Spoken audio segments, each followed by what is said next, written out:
है और क्या इसराइल पाकिस्तान का नेबर बन जाएगा if there is a regime change in Iran? Hypothetical offensive question कर रहा हूँ, हाइपोथेटिकल एंड ऑफेंसिव क्वेश्चन कर रहा हूँ। और पाकिस्तान बीच में चप्पल पहन के आ गया, बोला भाइयों मैं भी हूँ। देखिए इस चीज को आप जेहन में रखें, इस वक्त की जो पोजीशन ये है कि इसराइल जो है वो बलोचिस्तान के अंदर मुदाखलत करने की पोजीशन रखेगा if there is a regime change। Hypothetical बात कर रहा हूँ, if there is a regime change hypothetically speaking. So ये पाकिस्तान जब 10 कमीने मरते हैं तो एक कुत्ता पैदा होता है जब 100 कुत्ते मरते हैं तो एक सूअर पैदा होता है और जब 1000 सूअर मरते हैं तो एक बड़वा पैदा होता है और जब 1 लाख बड़वे मरते हैं तब तो जैसा एक गंदा नेता पैदा होता है आधा जोदान। पाकिस्तानियों को थोड़ा सा इस पे थोड़ा केयरफुल रहना चाहिए और मेरा ख्याल ये है, मैं I can speculate, I can not से यस और नो, इसराइल को रोकना चाहिए। नमस्कार दोस्तों, मेरा नाम है विश्वनाथ और आप देख रहे हैं विश्वनाथ रिएक्शन चैनल। तो कमर चिमा को और पाकिस्तान को डर लगने लग गया है और इसराइल वैसे वैसे विस्तार बढ़ा रहा है, अपना क्षेत्रों को बढ़ा रहा है, एक एक इस्लामिक देश को मिटाकर अपना क्षेत्र बड़ा कर रहा है। तो उनको डर लगने लग गया है अब ईरान के बाद पाकिस्तान का नंबर आएगा और पाकिस्तान में जो बलूचिस्तान है वहाँ पर इसराइल का दखल होगा, फिर इसराइल हमारा पड़ोसी बनेगा। तो इनको इतना डर लगने लगा है अब इसराइल से। अरे भाई, ये लोग इसराइल को मिटाने की बात करते थे, इसराइल को मिटा देंगे, यहूदी हमारा दुश्मन है, यहूदी को हक नहीं है जीने का। तो देख लेते हैं कमर चिमा की जो डर की वजह क्या है, तो देखते हैं कमर चिमा क्या बोल रहे हैं। और अगर इसराइल को नहीं रोका जाता और इसराइल ईरान के ऊपर कंप्लीट अपनी मर्जी से regime change करवा लेता, गो के अमेरिकन ने कहा है कि there will not be regime change, the strikes in Iran was not regime change, Israel चाहता है regime change हो।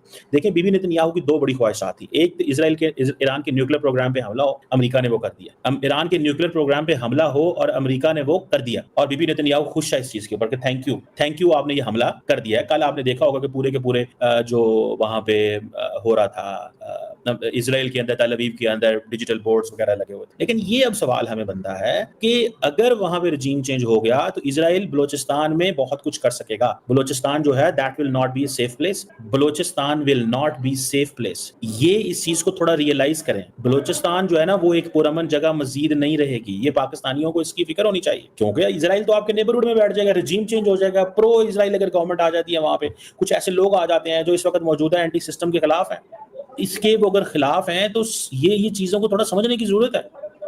मैं इस चीज को बार बार जो मैंने थोड़ा स्टडी किया कि इंडिया जो है एक तरफ होगा आपके, India on one side, Israel on other side, India on one side, Israel on other side. दो आपके जो नेबर कंट्रीज हैं, ईरान इंडिया के साथ तो पहले ही नहीं बनती, इंडिया के साथ तो पहले ही नहीं बनती, तो फिर क्या होगा भाई, आगे क्या होगा, हम किधर जाएंगे? ये हमारे लिए बड़े इंपॉर्टेंट सवाल है। इन सवालों को स्टडी करना, समझना, that makes a lot of sense. ये इसकी बहुत ज्यादा सेंस बनती है, आपको पता है इस चीज का, ठीक है। अगर हम ईरान के खिलाफ जाते हैं तो ईरान हम पर स्ट्राइक भी कर सकते हैं, जैसा कि पिछले साल ईरान ऑलरेडी हम पर स्ट्राइक कर चुका है। पाकिस्तान की इसमें पॉलिसी क्या रहनी चाहिए, क्या कहेंगे आप? मैं बस इतना कहना चाहता हूँ, इंडिया पानी छोड़ दे, भाड़ में जाए पाकिस्तान, भाड़ में जाए ट्रंप। तो भाई पाकिस्तान में चर्चा चालू है कि इसराइल धीरे धीरे अपना क्षेत्र बढ़ा रहा है। पहले हमास को मिटाया, फिलिस्तीन को मिटाया, फिलिस्तीन की जो क्षेत्र है उनको पूरा सपाट कर दिया, बम मार मार के, और इसराइल आगे बढ़ गया। और ये पहले से ही बता रहा है भाई, इसराइल पर इन लोगों ने ज़बरदस्ती युद्ध थोपा है, ये इस्लामिक लोगों ने ज़बरदस्ती युद्ध थोपा है और उनका खामियाजा उन लोगों को भुगतना पड़ा और धीरे धीरे इसराइल का क्षेत्र बढ़ता गया। इसराइल कभी नहीं पहले हमला किया, पहले हमला इन आतंकवादियों ने, हमास ने, हुती ने, इन लोगों ने हमला किया। ये ईरान के प्रॉक्सीज थे भाई। तो ये इसराइल अपने अपने देश में शांति प्रिय था, वो अपना बिजनेस बढ़ा रहा था, अपने देश को डेवलप कर रहा था। तो ये लोग ना कुछ बना सकते हैं ना कुछ कर सकते हैं, सिर्फ दूसरे देशों को जो डेवलप हो रहा है उन देशों को नुकसान पहुंचाते हैं ये इस्लामिक लोग। तो इनकी वजह से पहले हमला इन प्रॉक्सी वारों ने, हमास ने किया, फिर हमास को सब पूरा बर्बाद कर दिया इसराइल ने बम मारकर। फिर उनका क्षेत्र बढ़ गया इसराइल का।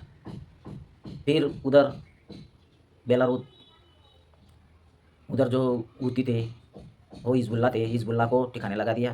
धीरे धीरे वहाँ पर क्षेत्र बढ़ गया। फिर ईरान दूर है, ईरान के ऊपर अभी हमला चालू है। फिर ईरान के बाद पाकिस्तान में बारी है, तो ऐसा कमर चमा को डर लग रहा है। ईरान के बाद में अब पाकिस्तान की बारी आएगी, क्योंकि पाकिस्तान इतना बड़बोला था। पाकिस्तान परमाणु बम देने को तैयार हो गया था ईरान को। तो भाई ये पाकिस्तानी बड़बोले सिर्फ इस्लाम के नाम के चूरन देते हैं। इस्लाम के नाम पर डोनाल्ड ट्रंप से भी पैसे खा लिए। तो ये कमर चिमा को डर लग रहा है अब। तो ये इजराइल हमारा पड़ोसी ना बन जाए, फिर भारत के साथ मिलकर बलूचिस्तान में दखल हो जाएगा और फिर बलूचिस्तान भी अलग हो जाएगा और इजराइल हमारा पड़ोसी बन जाएगा। पड़ोसी नहीं बन जाएगा भाई, इजराइल चाहेगा तो तुम्हें बर्बाद कर देगा। इजराइल क्या, हम भी चाहेंगे तो बर्बाद कर देंगे तुम लोगों को। तो ये हालत हो गई है अब पाकिस्तान की। ये किराए के टट्टू डोनाल्ड ट्रंप ने खरीद लिया, फिर पैसे फेंक कर ईरान के ऊपर ही पाकिस्तान के एयरबेस से हमले हो रहे हैं। पाकिस्तान यूज़ हो रहा है ईरान के खिलाफ। तो ईरान ने भी बोल दिया है पाकिस्तान को, पहले भी स्ट्राइक की थी। तो पाकिस्तान को दोनों तरफ अब ना इधर का ना उधर का, फिर बाद में इनको ठोका जाएगा। तो वीडियो कैसी लगे शेयर सब्सक्राइब कमेंट करना। मिलता है अगली वीडियो पे। धन्यवाद।